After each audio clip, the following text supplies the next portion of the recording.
Apa hukum emak kami puber? Bila kami ingatkan dia marah dan bilang kami anak durhaka.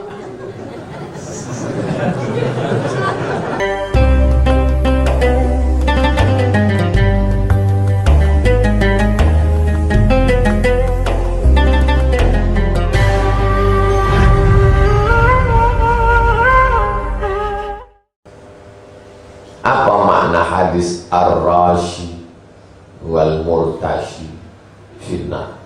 La'ana Rasulullah SAW ar-rashi wal murtashi. Ar-rashi yang menyogok, al-murtashi yang menerima sogok. Yang menyogok, yang menerima sogok sama-sama masuk neraka. Jika seseorang tadi mulai dari sekarang sudah sering membantu masyarakat, kegiatan, selama ini dia tak pernah membantu. Pas dia mau menjadi caleg, baru dia membantu. Saya diundang oleh Paguyuban. Tahu Paguyuban? Persatuan orang daerah ini, persatuan daerah ini. Ustadz datang ya acara Paguyuban. Diundanglah nanti orang-orang ini. Lalu caleg-caleg ini duduk samping saya. Saya bilang saya tak suka begini. Kenapa tak 3 tahun yang lalu kalian kumpul kalian paguyuban ini, lalu duduk di muka nih, siapa yang punya dorsmer duduk, siapa yang punya rumah makan duduk, siapa yang punya laundry duduk, baru diumumkan kita laundry sama orang kampung kita ya, kita cuci mobil sama orang kampung kita, kalau ada motor mogok orang kampung kita. Baru tanya, orang kampung kita ini siapa yang perlu karyawan, security, pegawai, akuntan, yang dipekerjakan orang kampung kita. 5 tahun yang lalu, 4 tahun, 3 tahun. Pas udah mau dekat menyoblos, barulah kumpul lagi. Kita kalau mau cuci mobil, tempat orang kampung kita. Kita kalau mau laundry, tempat orang kampung kita. Kita kalau ada mogok, sama orang kampung kita. Sekarang pas memilih, siapa kita pilih? Orang kampung kita. Jadi hatinya diraih dulu. Jangan 6 bulan mau mencucuk, barulah orang kampung kita. Selama ini kau mau kemana aja? Selama ini tak mau tahu. Entah kawan dimakan, tak makan, tak mau tahu. Entah ada usahanya, tidak, tak mau tahu. Udah mau dekat-dekat 6 bulan lagi, baru dikumpulkan, undang Ustaz Somad. Kau pikir aku ini siapa? Saya kasih tahu, biar lurus orang ini berpikir. Akan datang, jangan begitu. Kumpulkan, sama macam kita nih. Kita ini namanya pengajian Riyadhus Shalihin. Siapa di sini yang punya catering? Siapa di sini yang punya EO, event organizer untuk walimah? Siapa yang sini punya hadrah? Siapa yang sini punya toko buku? Siapa yang punya percetakan? Siapa yang punya dorsmer? Siapa yang punya tailor, penjahit? Kumpul semua. Nanti punya komunitas. Ada yang perlu kerja, dijumpakan sama yang punya pekerjaan. Itulah makna mengaji. Banyak orang ngaji, kenal tidak, apa tidak, la salam wala kalam. Apa guna mengaji? Kalau mengaji zaman Nabi kayak gitu. Ada pengusaha namanya Abdurrahman bin Auf. Dijumpakan Nabi dengan Sa'ad bin Rabi. Sa'ad bin Rabi, kau bisnismen ya. Abdurrahman ya. Kumpulkan. Ada orang zuhud namanya Salman Al-Farisi.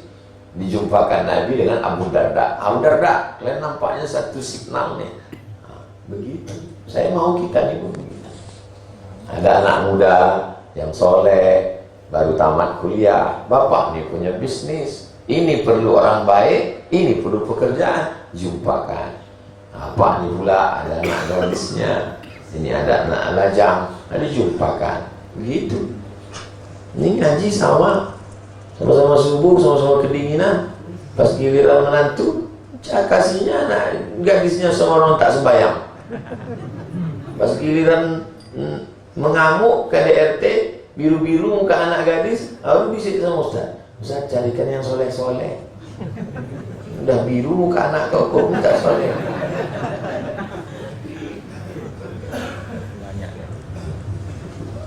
Saya tak bisa karena kesibukan mengkoordinir ini. Makanya saya serahkan koordinator grup. Dah balik saya sampaikan.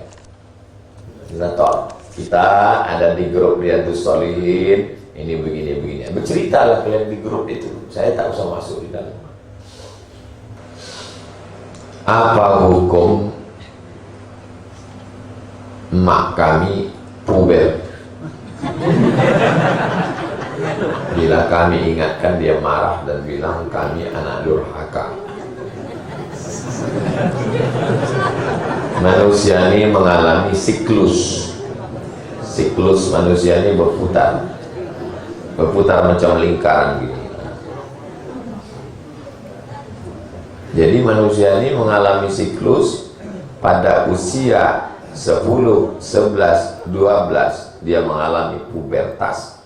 Nanti sekali putaran dia balik lagi melewati usia itu.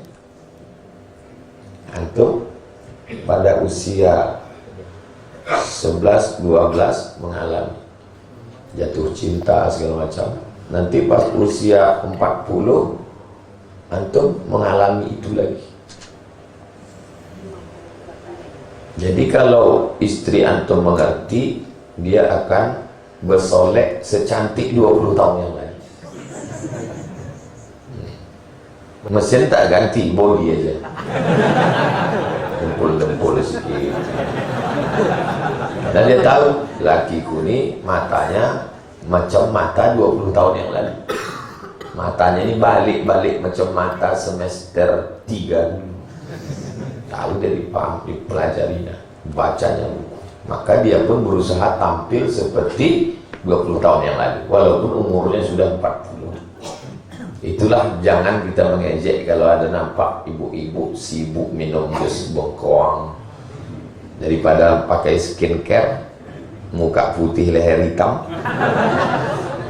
bagus minum jus bengkoang. Itu perlu kita memahami psikologis laki-laki. Begitu juga mungkin terjadi pada perempuan. Jadi kalau melihat orang tua, apakah ayah atau ibu, jangan diejek. Karena boleh jadi nanti ketika kita melewati usia itu, kita lebih parah pula dari dia. Dan anak kita mengejek kita lebih dahsyat pula dari kita mengejek orang tua kita. Karena hari berganti musim berubah. Jadi kalau nampak langsung mak ini kan udah tua, itu lipstick itu nampaknya tidak lokek ya, mak, tak menempel lagi. Waktu dipasang di cermin itu nampaknya macam di sini lah. Begitu dilepaskan tuh balik semuanya.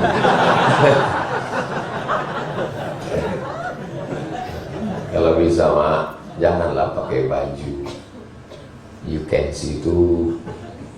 Nanti takutnya jamaah kawan-kawan tetangga awak salah tengok, disangkonya lehe untuk.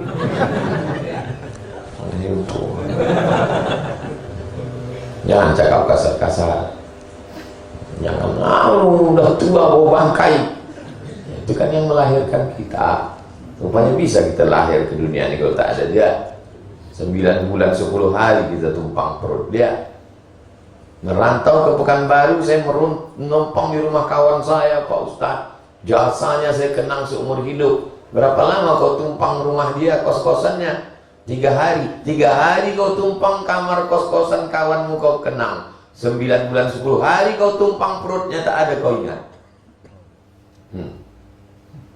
Kenapa kau bisa besar sekarang? Kan jasa dia. Kok jahat dia dicekikkannya kau dulu. Apa tak pendek napas kau? Nah, jadi jangan diejek, kasih tahu aja baik-baik.